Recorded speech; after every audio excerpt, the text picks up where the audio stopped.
So I guess everyone here knows the pain with security issues, and that some made it to the news and made us laugh, but some made us cry. And our next guest will take us to a little security expedition in b0rkenLand. So watch out, there are dangerous security problems by Hattie. Have him a warm applause and have fun with the talk.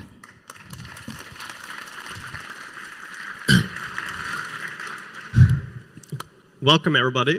Let's start with a talk, security expedition in b0rkenLand. Yeah, I'm talking about information security, and there are 3 fundamental aspects, plus Neuland, and that's the reality today.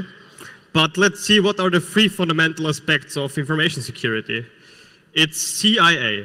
So you first think about these guys here, but it's totally wrong because these are the 3 fundamental aspects. It's C for confidentiality, it's I for integrity, and A for availability. That are the 3 fundamental aspects. But I will show you now that all these 3 aspects gonna have problems in today's information security, and all of them get like somehow broken. I will combine it with a security 101 for everybody, for people who are not really into IT security. So there are a lot of different acronyms there. Let's check it out. So first, there is CV. CV stands for Common Vulnerabilities and Exposures. It's an industry standard, and it's a naming convention, and it's for publicly known security vulnerabilities. There's an example CV that's the CV of Eternal Blue. That's the exploit 0-day from the NSA, which was used for WannaCry, for example, this CV number. Then there is also CVSS. CVSS is a Common Vulnerability Scoring System. It's like a scoring system for scoring the vulnerability. Like 0 is like it's like not a big problem, and 10 is like just shut down the system and trash it away and build a new one or fix all the bugs. And it's based on a formula, and they're depending on different metrics, and it's also a free and open industry standard. Well, let's go to the first security fault. So one is like command injection. So the idea is to inject own controlled commands into a system, like for example, like the classic one is like some command interface on your router where you can like ping to some hosts. And then you just like make a semicolon and put some bash commands in there, and you can just execute some shell commands on your router if it's like really bad implemented. That's like a classic command injection. Let's check out the first category of me. It's called, just fail. So the first category is just fail, and that's my example for this. It's the NPM 5.7.0 release. So the thing is, this release was not properly tagged as a pre-release. So it was not a release, but it was a pre-release. And it was rolled out by update, and people just updated it. And the problem was it fucked up all permissions from the file system if you run it as sudo. So it changed it recursively in the folders. So if you like run it and you couldn't like fix it easy, you have to like restore a backup to fix all the file permissions.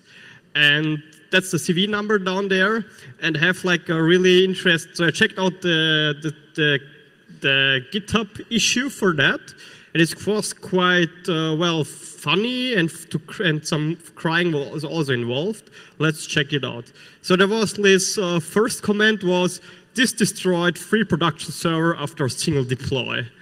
So you think, okay. And then there's the next guy who says, why are you using pre-release version in production? Just asking. But the problem was it wasn't released as pre-release, and he didn't know that it was like a buggy pre-release. So it's not the fault of Juggy that the update just destroyed free production server. There are even more comments, but they're like my 2 favorite about this issue. So the next one is also one really sad category. It's called, can I have a new bank, please? So maybe you read about it. So if you have a great mobile app for banking and you got this warning, so it's on German, but it states something or someone is like changing your connection, and connection test to secure outbank.io say that it's not possible for a secure connection. So please contact support. So if you get this warning on your mobile banking app, you will just shut it down and don't use it. But if you're the great bank, Comdirect Bank AG of Germany, you just write on Twitter and tell the people, oh, we know the issue, but just press OK and you can just use the app. So the problem was their SSL certificate just ran out and they just say, OK, we don't care, you can just still use this app. And so they're telling the users to still use this unsecure app for mobile banking. So if you have this bank, maybe you should like go to other bank and put there your money where they like care for IT security. Let's go to the next terminology. So backdoor. Backdoor is a built-in method to bypass authentication or encryption of our system. And I have two examples for a backdoor. The first one is Cisco. So Cisco is a big network equipment vendor, and he's like has a long backdoor history. But there is a positive thing. They are doing internal auditing, and they found quite a lot of backdoors during their internal auditing. So that's a positive thing, but still there is a problem. There are backdoors in their products. And they're very creative about finding synonyms for the backdoors. I have 3 examples for you. So the first one is undocumented user account with privilege level 15. That's one, okay, it's quite creative. But the other one is even better, undocumented static user credentials for the default administrative account. It's like even a better name, but my favorite is the undocumented test interface. There's just some port on the router and just connect there and you get root access. Really nice backdoor. But they have even more of them. But they're like 3 examples for the creative synonyms for backdoor. So the next one, backdoor, is really cool. So Tenda AC15 backdoor. So it's a Chinese internet Wi-Fi router. And they're easy root access in 3 steps on this device. So the first one is you make a request to /go/telnet on the router, and it starts the telnet on the router. The next step is you choose freely from 3 existing default accounts on a device that are root accounts. You have like a user, admin, and a 3rd account. And then you just need to guess the password, and then you have root access on the account. Are there some guesses for the password? Well, it is not test, but it's close. It has as much letters as test. The password was 1234 for all 3 accounts. And then you log in and you have root access on the router. It's really handy. So if you lost your root password of your admin account, you just use this one.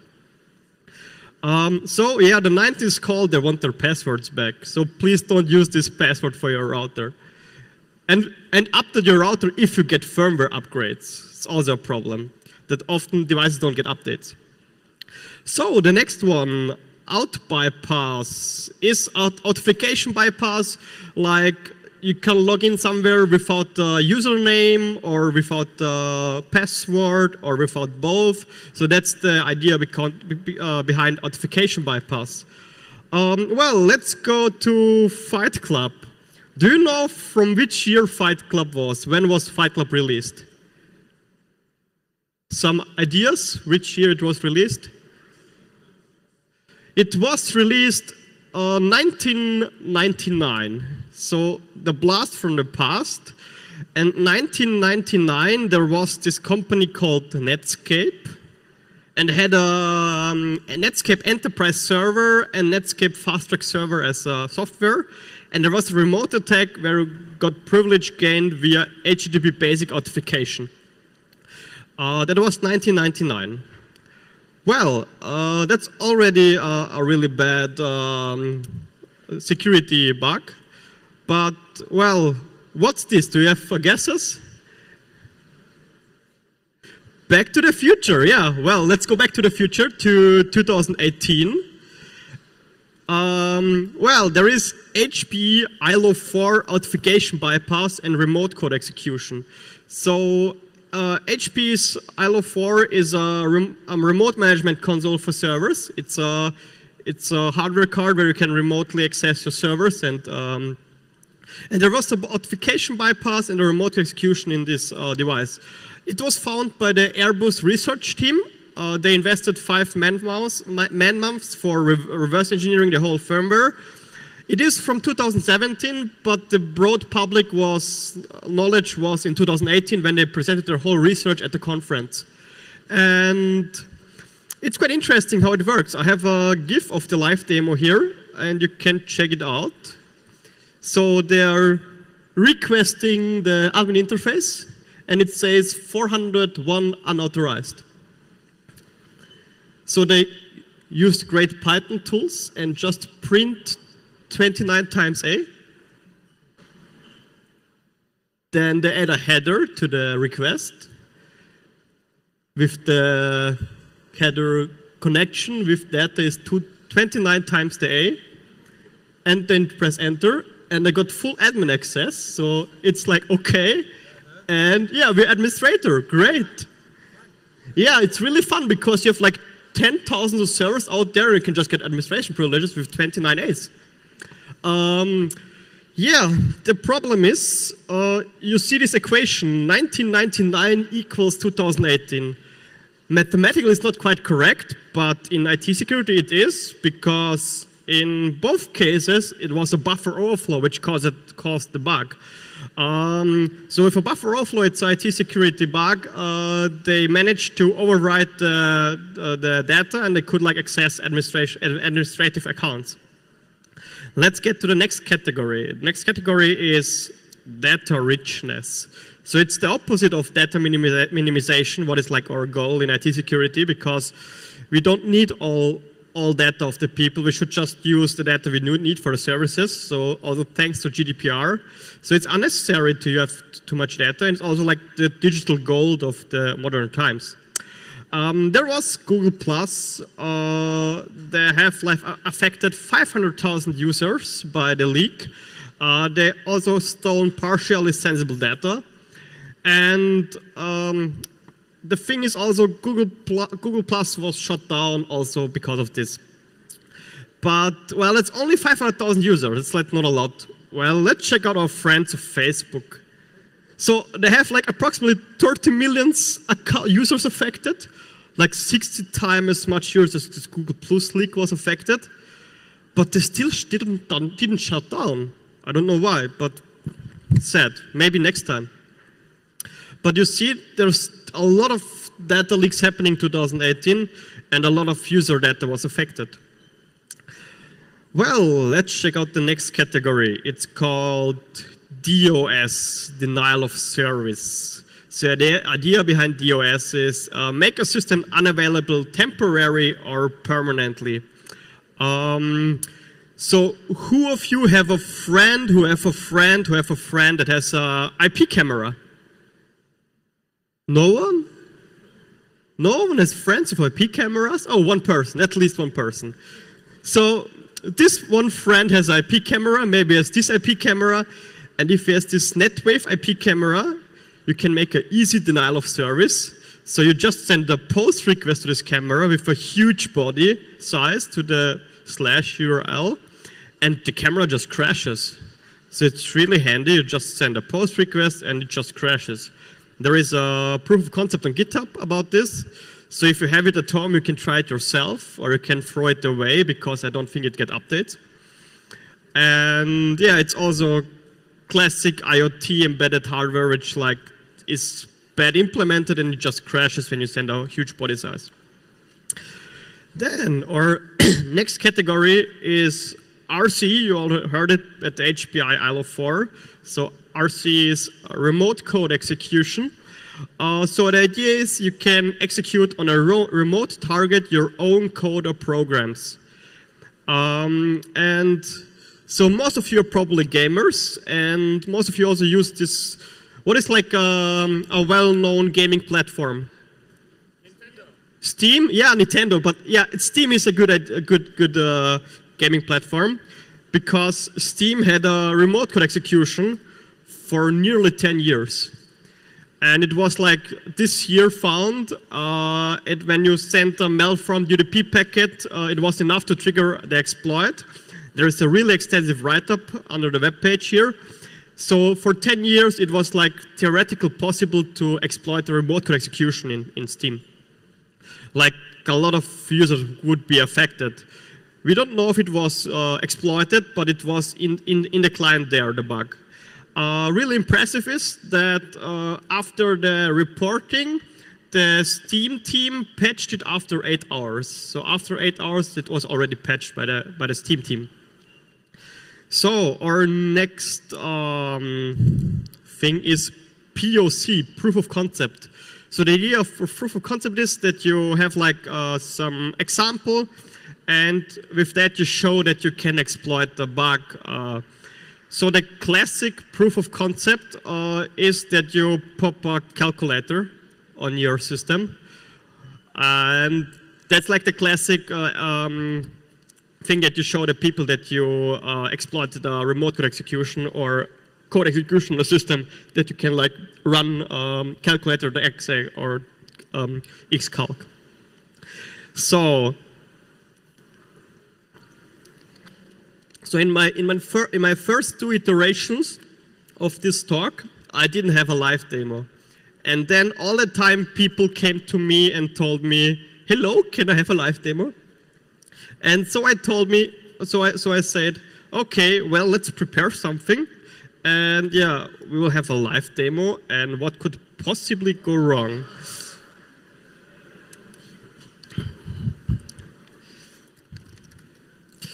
So I have this specially prepared laptop here.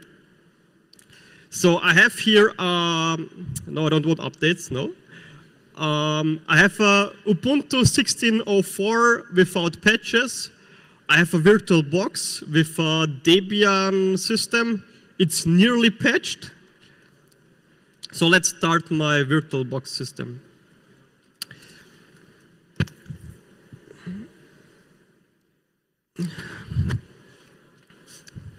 So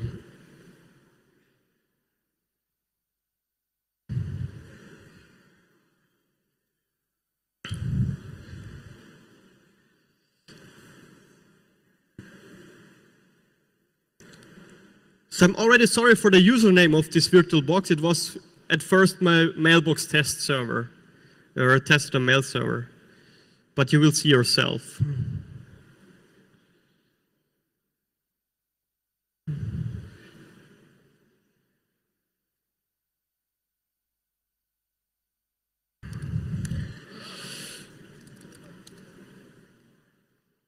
It did a good job as a mail server, but now it has to be exploited.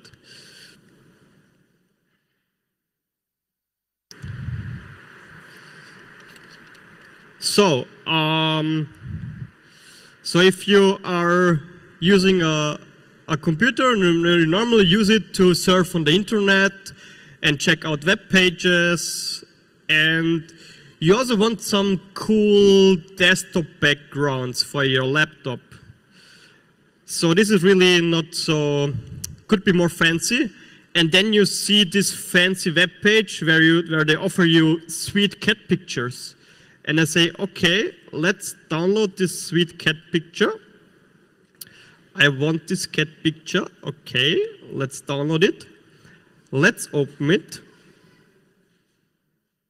Okay. And it's broken. No.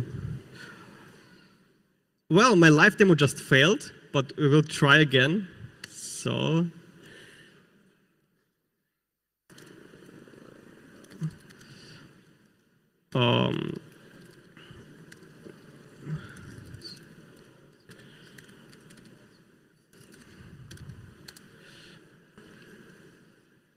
So let's just download again.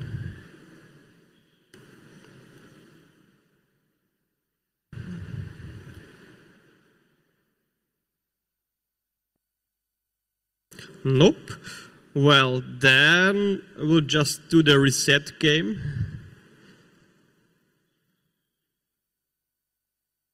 That works most of the time.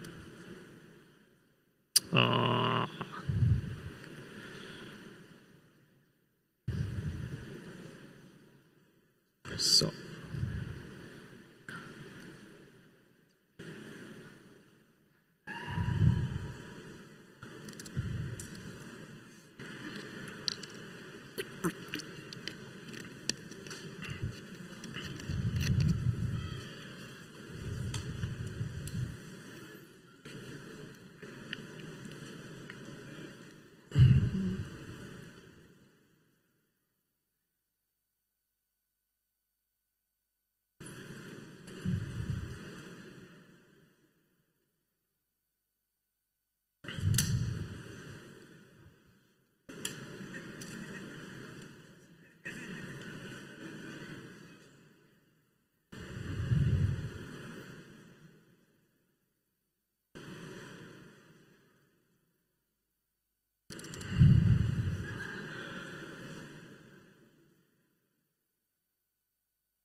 Well, let's test again. Now it should probably work.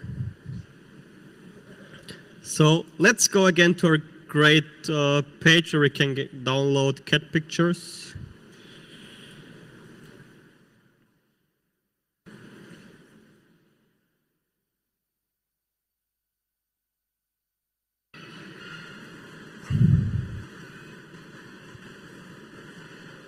Okay. It seems to work. So I just opened my download and I just got 100 calculators popped up on my screen. So I just opened the download folder. Well, there is a great tool in the command line on Linux. You see all these great calculators. Maybe I can use it, I can calculate faster with 100 of them. So CMD. Okay, kill all xcalc. Good that it's not a Windows, because I don't know the command on Windows for that. All right, so what happened? So I exploited the GoScript remote code execution. So it was overseen, so they patched some quite the same vulnerability in GoScript 2 years ago, but they overseen this edge case. And it is triggered when it's parsing PostScript, and the thumbnail parser of events in the Nautilus file manager parses the thumbnail, and in the thumbnail embedded is the remote code execution script. And in my case, it pops up 100 calculators. It was found by Tavis Ormadi, this one known Google security researchers, and there are multiple CVs assigned. Well, that's the first live demo, but I have a second one. So everyone knows blockchain is really the new hype in 2018. But I have a better hype for you. It's called exploit chain. So for this, we have to pray for the demo gods that it works. So maybe someone has like a MacBook to like sacrifice or something like this. Let's hope that it works. So we go back to our virtual machine. Oh, I have to delete it. No.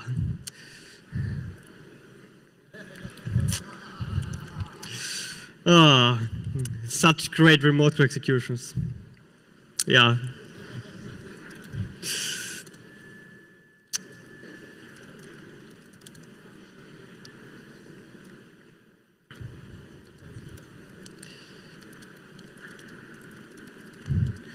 So you said, okay, this cat picture is somehow broken, but this interesting website offers another picture, and it's in 4K resolution. That should be even better. Let's test it out.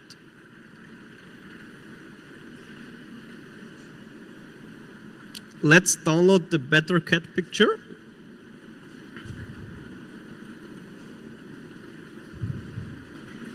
So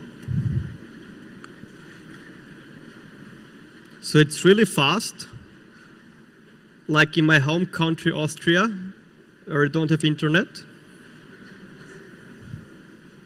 Yes, 3.5 kilobyte. Come on, internet.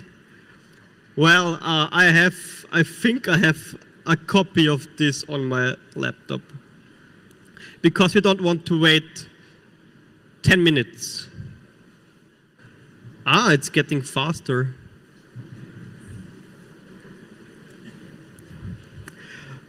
But now you know how people feel with some 10 megabit internet at their home. Well, I don't wait for the download. I have a copy on my desktop. So we just say we just downloaded it. Okay. So we go again our downloads, and there is this cool, yeah, broken. Let's delete. So there is. I say we have downloaded it, and then this happens. Again, a terminal pops up, and I got this one. Oh, what just happened? So let's see. I have a shell here with root, and it's called Milky Way. So let's check out the host system. So it's also Milky Way, host name. Let's see, Milky Way. So we have a shell on the host system of the VirtualBox. Let's check out here. Yeah, so I got my username of the host system. I got the running VMs in the virtual machine. I got my running mail. And so to really show that I'm on the host system, I will just shut it down. Oh, power off. And my laptop is shut down. So what the fuck did just happen? Well, I've implemented the exploit chain, and I just powered off my laptop on the root shell on my host system. And so the exploit chain was, I downloaded this 4K cat pictures, I opened it in Nautilus, I triggered the remote code execution of GhostScript, and then I used the VirtualBox escape exploit to escape to the host system. And then as the third exploit, I just used dirty cow to get root shell on the host system. So that was the whole exploit chain. And it's now powered off the laptop. So the setup is, the host system is an unpatched Ubuntu 16.04.4. It has to be a specific VirtualBox version. It is 526 with this number. The guest system is a newly patched Debian 9 with GUI. And on the guest user, I have no password option for the sudo rights. And it's a self-written exploit chain with public available exploits in Python, in Bash, and I also modified the proof of concept because the first proof of concept of the VirtualBox escape only worked on the command line with no graphic user interface. And I implemented it that it works on the graphic user interface too. So the VirtualBox escape uses the virtual RAM for the exploit. So the shared video buffer between host and guest system. And there is excellent write-up by the proof of concept author. And in the end, I put a shell code into the buffer, and it got executed by the guest. And it's a bug in the optimization of the compiler of the VirtualBox compile process. So Dirty Cow, it's this CV. It's homework for the audience to check out what's the problem with Dirty Cow to get root access on the device.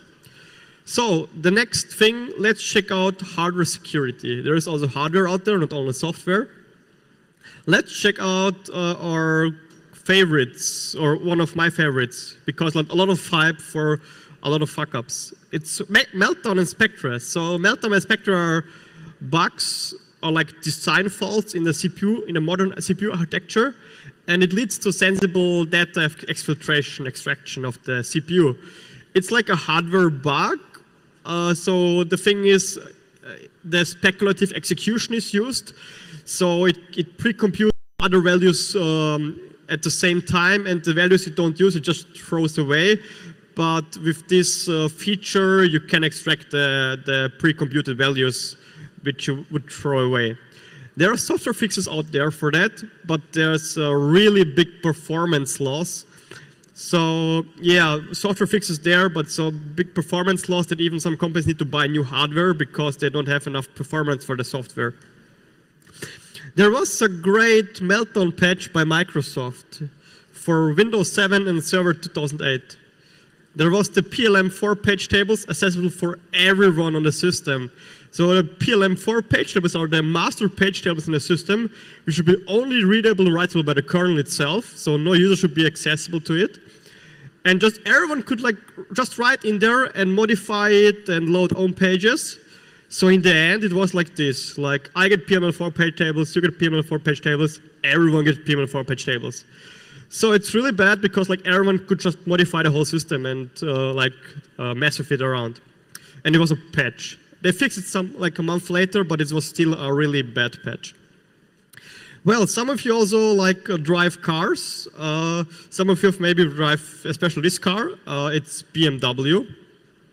So BMW has TCU, a telematics control unit in there.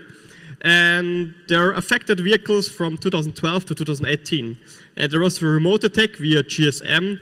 They could execute arbitrary unauthorized diagnostic requests on a CAN bus.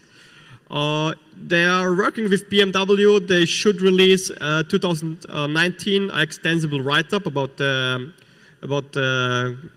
vulnerabilities. Now we just know it's like a remote attack, and you can execute arbitrary unauthorized diagnostic requests, but there are no details about what's the fault.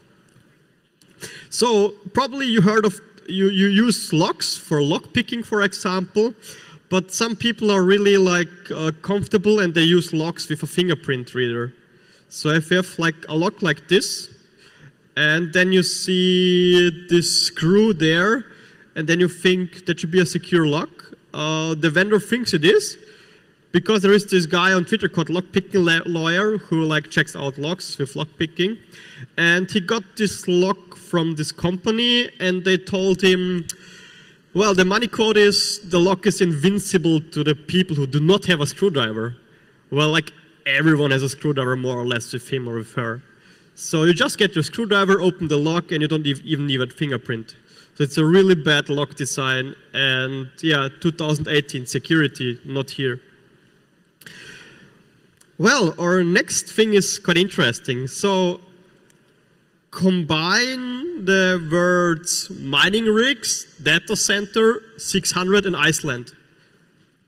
So if you combine these words, you get this headline. Bitcoin haste, 600 powerful computers stolen in Iceland. So wait, Iceland is an island and there is like water all around, and this computer was in a data center, like some mining rigs. So how you steal 600 mining rigs out of a data center on Iceland where all around water around? Well, we don't know, but they're just escaped. 600 mining rigs just escaped from a data center in Iceland. But there is bonus content. So that's also already ridiculous enough, but it can get more ridiculous because, well, they got like a suspect and they put the suspect into jail, and the suspect managed to flee out of jail, get on a plane, and on the plane was also the Prime Minister of Iceland also. And he flew to Sweden on the plane. That's like the bonus content. So they got the suspect gets out of the jail via a window and then gets on a plane to Sweden. Nice try. So the next hardware fuck up, it's a combination out of sound and hard disks. So if you have If you combine this, you get death for the hard disks. So there was the Nasdaq, it's a stock operation in the Baltic states, or in Sweden. And there was a gas-based fire suppression system. So if a fire starts, it would like start and kill the fire. And it destroyed the hard disks by releasing the gas at a high speed. And this caused some vibrations and destroyed the hard disks. And like the sad thing is, there was no fire at the data center. They released it by accident. And by accident, they also destroyed their hard disks. And the other problem was, there were not enough hard disks in Sweden for the servers. So I had to get new hard disks out of another country. They were not operational for 5 hours. They should start at 9 in the morning, and they start like at 2 o'clock in the afternoon. And there were affected markets. There were included Sweden, Finland, Denmark, Iceland, and the 3 Baltic states by this accident. So they had to import the machines to make it operational again. And there's also down a link to another video where the guys are in a data center and they have a monitoring on the hard disks, and they shout on the hard disks at the data center, and you see on the monitoring that the I/O just raised in the air. So if you shout at hard disks, you can destroy them if you have bad luck. Well, I'm nearly at the end. Let's my future predictions. I mean, I must say 2018 was really rich of fuck-ups.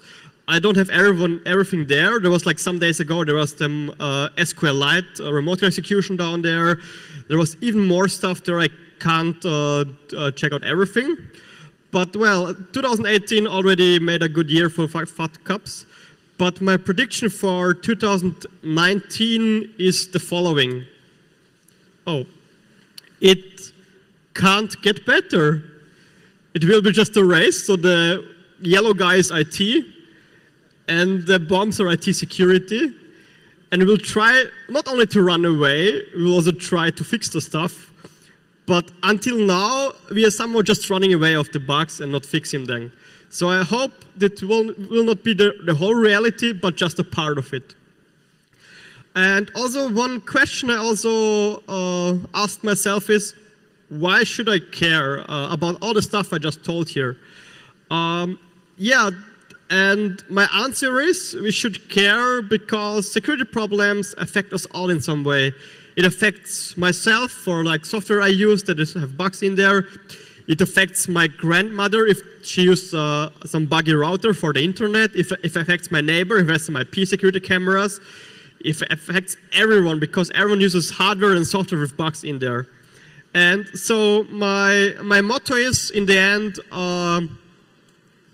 make the world a safer place, report security vulnerabilities, do research, and because if the world is a safer place, everyone has also a better life.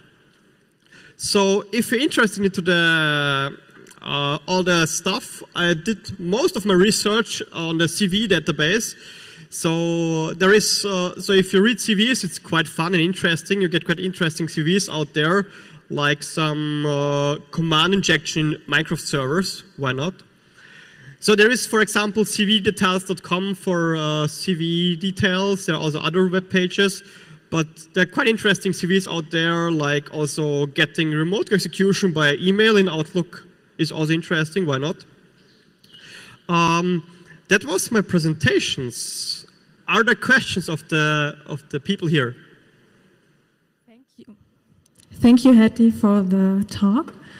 We have 2 microphones on the left and on the right, and if there are any questions, please feel free to ask them. So maybe I will start with a question. What was your favorite security issue this year? I mean, this year, like, Meltdown and Spectre was quite hyped, but like one of my favorite was this NPM fuck up, because like people just update the servers and the whole production is like just fucked up and they are not even like their fault. That's like was one one of my favorite, and this Comdirect Bank, which just tells the users, just ignore your certificate, it's everything else fine. It's like the worst thing you can do as a bank. Shut up and take my money. So do we have some questions now? Well, then... Okay, so let's give Hetty a big applause and thank you for that talk.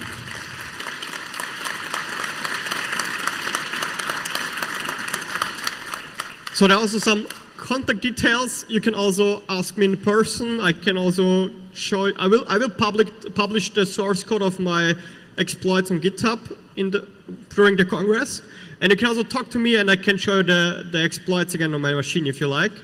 Else, enjoy the Congress. Stay safe and patch your systems. Thank you very much.